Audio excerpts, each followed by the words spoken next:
क्या भाई साहब, आपका नाम और आपका? मेरा नाम रवि कोहली है सर। डॉक्टर साहब, मेरे पेरेंट्स हिंदू थे, पर मैं अपने को हिंदू नहीं मानता हूँ। मैं अपने को इंसानियत मानता हूँ, इंसान मानता हूँ। बाई चांस मैं जमा हूँ हिंदू जगह घर, और आप जमे हैं इस्लाम के घर, और दूसरे जमे उनके घर, पर सबसे ज़्यादा है इंसानियत। और अभी तक मज़हब ने, कोई भी मज़हब हो, इंसानियत के ऊपर अमल नहीं किया। आपने 12-13 साल से इसमें स्टडी कर रहे हैं, मैंने 30 साल से स्टडी कर रहा हूं, बाल मेरे सफ़ेद हो गए हैं, रोटी के लिए मैं बिजनेस करता हूं। पर जो किताबों के आपने पढ़े हैं, आपने ये जांच की वो किताबें किसने लिखी हैं? हजारों साल बाद लिखी हैं। पहले ज़ुबान की बात होती थी, कोई राम राम राम कह के उसके कहावत है मर मर मर कहने लगा, उसको पूजना है। वेदा ऐसी थी, ग्रीक मैथोलॉजी ऐसी थी, इजिप्शियन मैथोलॉजी ऐसी थी, एब्राहम से लेके मोसेस तक, और आपके मोहम्मद साहब के तक। आपका मोहम्मद साहब का जो किताब लिखेगी कुरान 50 साल बाद लिखेगी, तो और नहीं 40-50 कोई भी हो। पर मुझे माफ करना साहब, मैं आपसे एक सवाल ये उठना चाहता हूँ। हम सब इंसान हैं, इंसान को एक करके सब मजहब 21st सेंचुरी में इंसानियत मजहब क्यों नहीं बनाते? जो आप ठहर, मैंने अभी खत्म नहीं किया जनाब, मैंने हमने खत्म नहीं किया। हाँ, मैं ये कह रहा हूँ साहब, आप अपना पर्सनल मजहब है रखिए, अपने घर में रखिए, बस स्टेट में और दूसरों के ऊपर ना लाइए, वार ना करिए, लड़ाई ना करिए। एक माफी चाहता हूँ, ऐसी हजारों चीजें मैं दूसरे मजहब में निकाल सकता हूं। मैं आपसे पूछना चाहता हूं, खलीफा 40 साल के अंदर मर गए, मर्डर हुए, असैसिनेट हुए, और अली साहब जो थे वो ग्रैंडसन हमारे पैगंबर के थे। ये चीजों के हवाला दूसरों में भी है, मैं हजारों दे सकता हूं, पर इसका सवाल मैं आपसे कहना चाहता हूं।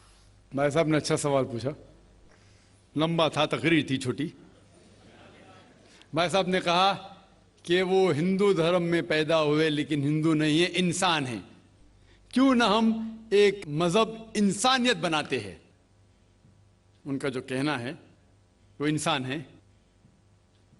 भाई साहब, हर शख्स, हर इंसान जो पैदा होता है वो इंसानी होता है, लेकिन सिर्फ इंसान होना काफी नहीं है। इंसान होना जरूरी है।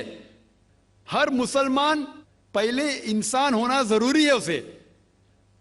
इस्लाम की सारे बातें, एक भी बातें मैंने कहा मैं तकरीर में, इंसानियत के खिलाफ नहीं है। एक भी बातें मैं चैलेंज करता हूं, आप एक भी बात इस्लाम की बुनियादी बात बताओ जो इंसानियत के खिलाफ है। मुसलमान होने के लिए अच्छा इंसान होना जरूरी है। अगर आप अच्छे इंसान नहीं हैं तो मुसलमान हो ही नहीं सकते। लेकिन सिर्फ अच्छा इंसान होना काफी नहीं है। मिसाल के तौर पे डॉक्टर बनने के लिए 10वीं पास करना जरूरी है, फिर 12वीं, फिर डॉक्टरी। तो मैं कहूंगा डॉक्टर बनने के लिए स्कूल पास करना जरूरी है, लेकिन स्कूल पास करना काफी नहीं है। तो इस्लाम में अच्छा मुसलमान बनने के लिए अच्छा इंसान बनना जरूरी है, लेकिन सिर्फ अच्छा इंसान बनना काफी नहीं है। समझ रहे? क्यों? क्योंकि इंसान को जिसने पैदा किया उसकी इबादत करना जरूरी है। जिसने आपको पैदा किया, जिसने आपको पैदा किया, उसकी अगर आप इबादत नहीं करेंगे तो इंसानियत के नाम पे कलंक है। आप कहते हैं कि मजहब, जितने मजहब है सब भेदभाव पैदा करता है, नफरत पैदा करता है। आपने कहा, शंकराचार्य ने बिल्कुल सही कहा। शंकराचार्य ने कहा कि कोई भी मजहब नहीं सिखाता कि आपस में भेदभाव करना। उनकी भी स्टडी है, मेरी भी स्टडी, आपकी भी स्टडी है। आपने कहा कि मैंने 10-12 साल किया, आपने 30 साल किए। अगर आप 30 साल किए उसका मतलब नहीं कि आप मुझसे अच्छे हैं, जरूरी नहीं। मैंने नहीं कहा कि आपने कहा, मैंने ये भी नहीं कहा कि आपने कहा। मैंने कब कहा कि आपने कहा? मैं कह रहा हूं, मैंने कब कहा कि आपने कहा? मैं कह रहा हूं क्योंकि आपने कहा कि अब 30 साल की स्टडी की। मैं हिंदू मजहब पे भी चंद साल के, अल्हम्दुलिल्लाह सुम्मा अल्हम्दुलिल्लाह, कई शंकराचार्य से बात की, कई स्वामी जी से बात की, कई प्रीस्ट और फादर से अमेरिका में की। मैं तो अभी तक जवान हूं माशाअल्लाह, अल्लाह का फजल है, अल्लाह का फजल है। आपने कहा कि मजहब भेदभाव करता है, यह कहना बिल्कुल गलत है। मजहब भेदभाव नहीं करता। जो मजहब के मानने वाले हैं वो मजहब को सही तरीके से नहीं समझते हैं, इसीलिए भेदभाव पैदा करते हैं, वो अलग बात है। गलती है मजहब के मानने वाले की, मजहब की नहीं। ये कह रहे हैं कि मजहब की, मिसाल के तौर पे एक मर्सिडीज कार है, मर्सिडीज कार है, मुझे ये जानना है कि मर्सिडीज कार कितनी अच्छी है। तो एक ड्राइवर मर्सिडीज कार चलाते जो ड्राइविंग जानते ही नहीं और मर्सिडीज कार को ठोक देते, तो किसकी गलती है, मर्सिडीज गाड़ी की कि ड्राइवर की? अगर आपको जानना है मर्सिडीज का कितनी अच्छी है तो आपको यह देखना चाहिए स्पेसिफिकेशन, उसका पावर कितना है, हॉर्स पावर कितना है, माइलेज कितना है, सेफ्टी मेजर कितना है, उसकी तहकीक करने के बाद आपको कहना चाहिए कि कितनी अच्छी मर्सिडीज कार है। अगर जानना चाहिए कितनी अच्छी है तो उसको बिठाओ जो ड्राइविंग जानता है। तो इसीलिए इस्लाम को जानने के लिए मुसलमानों को मत देखो, अगर देखना है तो मोहम्मद सल्लल्लाहु अलैहि वसल्लम को देखो। आप मुझे मत देखो, मुझे मत देखो, हमारे आज के मुसलमान को मत देखो। देखो जो सबसे अच्छा ड्राइवर है, सबसे अच्छा इस्लाम को समझ चुका है, वो मोहम्मद सल्लल्लाहु अलैहि वसल्लम है। उनको देख के इस्लाम की तहकीक करो, और तहकीक करने के लिए आपको इस्लाम की किताब पे जाना पड़ेगा।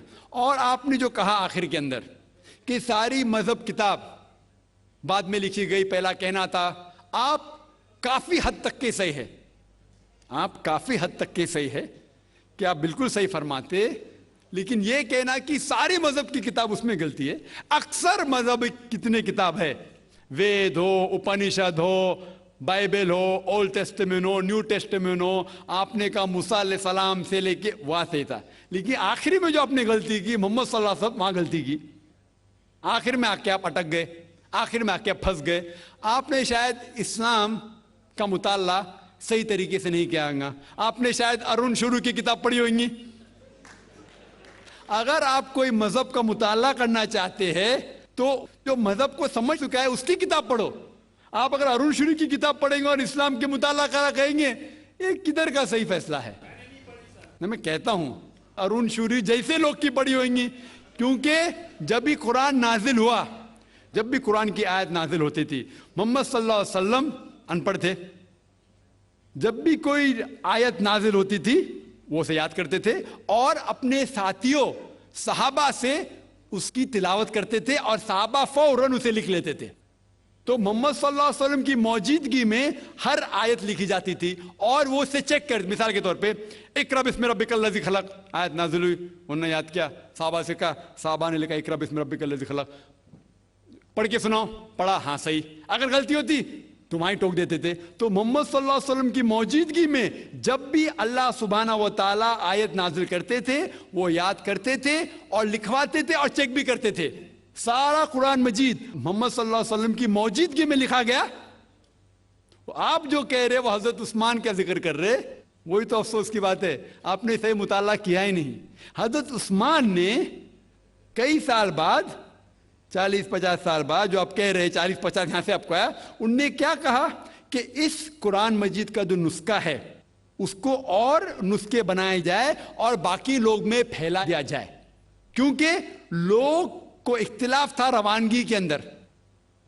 तो उसको दूर करने के लिए हजरत उस्मान रज़ियल्लाहु अन्हु उनने कहा कि जो नुस्खा मोहम्मद सल्लल्लाहु अलैहि वसल्लम की मौजूदगी में था, उनने अपनी बीवी को दिया था, हफ्सा को, और जो हजरत उमर की बेटी थी उनके पास महफूज था, उनने लिया, और सहाबा 5-6 सहाबा जो ज़ैद बिन थाबित रज़ियल्लाहु अन्हु उनकी सदारत में उसकी नकल की, और ये नकल हुए नुस्खे को दुनिया के अलग अलग जगह पे फैलाइए। और एक नुस्खा अब भी मौजूद है कोप्टा की म्यूजियम में, कोप्टा की म्यूजियम इस्तांबुल में।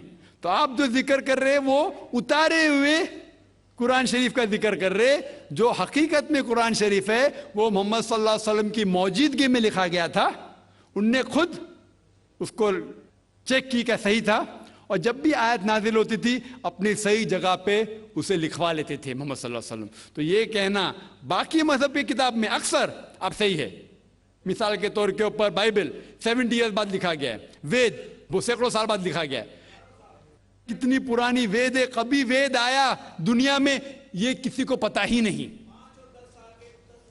वो आपके हिसाब से, स्वामी दयानंद सरस्वती के हिसाब से 1310 मिलियन ईयर्स ओल्ड, 1310। आप थोड़ी ठेकेदार है मजहब के, आप ठेकेदार है मजहब के क्या? नहीं ठेकेदार है ना।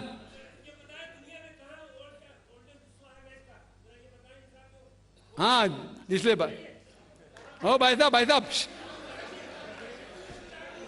ना, बिल्कुल सही भाई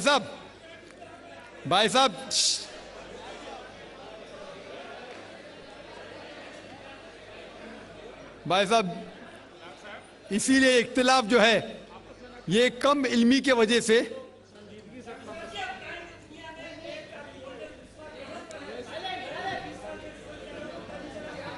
वेद का वेद का क्या नहीं, सब लोग चुप हो जाए। भाई साहब ने कहा कि दुनिया का सबसे ओल्डेस्ट स्क्रिप्ट वेद है, वो कुछ हिस्टोरियंस कहते हैं। बट ओल्ड होना मतलब नहीं कि सही, जो कुछ ओल्ड है वो सबसे बेहतर होना जरूरी नहीं। मिसाल के तौर पे मेरे पास पुरानी गाड़ी है 50 साल पुरानी, उसका मतलब नहीं कि नई गाड़ी से अच्छी है। ये भी हो सकता है कि पुरानी गाड़ी नई गाड़ी से अच्छी हो सकती है।